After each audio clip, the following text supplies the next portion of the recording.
চান্দগাঁও এলাকা থেকে এই মুহূর্তে যুক্ত হচ্ছেন সহকর্মী ফয়সাল করিম। ফয়সাল, এখন পর্যন্ত অভিযান পরিচালনাকারী দল কোনো অসঙ্গতি পেয়েছে কিনা এবং কাউকে কোনো জরিমানা বা শাস্তি দিয়েছে কিনা ভ্রাম্যমাণ আদালত?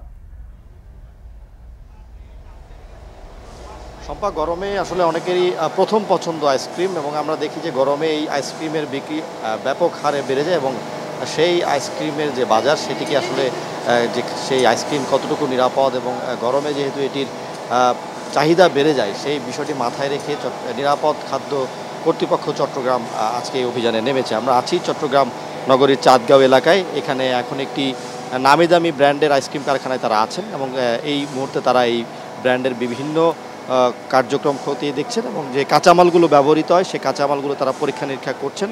এবং এটি চট্টগ্রাম নগরীর একটি বড় স্থান জুড়ে, আসলে চাঁদগাঁওয়ের বড় একটি স্থান জুড়ে এই কারখানাটি নির্মিত হয়েছে এবং কিছুক্ষণ আগে তারা এই নিরাপদ খাদ্য কর্তৃপক্ষ এই কারখানায় এসে তারা যাচাই বাছাই করছেন।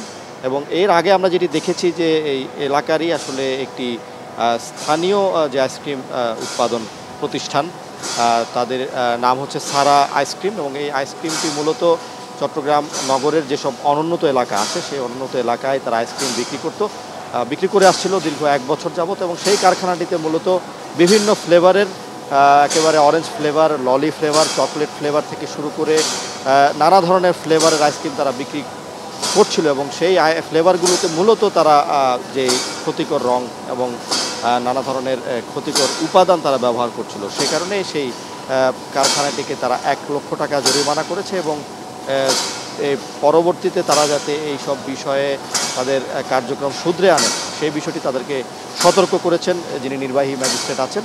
এবং আমরা দেখেছি যে অনেকটা অস্বাস্থ্যকর পরিবেশে সেই কারখানাটিতে আসলে আইসক্রিম উৎপাদিত হচ্ছিল এবং 5 টাকা থেকে শুরু করে 10 টাকার যে আইসক্রিম, অর্থাৎ কম দামি যে আইসক্রিমগুলো আছে সেগুলোতে তারা আসলে সেখানে নির্মাণ করে দীর্ঘদিন ধরে তৈরি করে আসছিল। এবং এখন একটি আসলে দামি ব্র্যান্ডের একটি কারখানায় তারা আছেন এবং এই ব্র্যান্ডের কারখানাটি তারা নিরাপদ খাদ্য কর্তৃপক্ষ তারা এখন যাচাই বাছাই করছেন, তাদের যে উৎপাদন প্রক্রিয়া সেটি দেখছেন এবং এইখানে যদি কোনো অসঙ্গতি পান তারা সেক্ষেত্রে তারা ব্যবস্থা নেবেন। তবে এখনও পর্যন্ত আমরা তারা তেমন কোনো কিছু দেখিনি।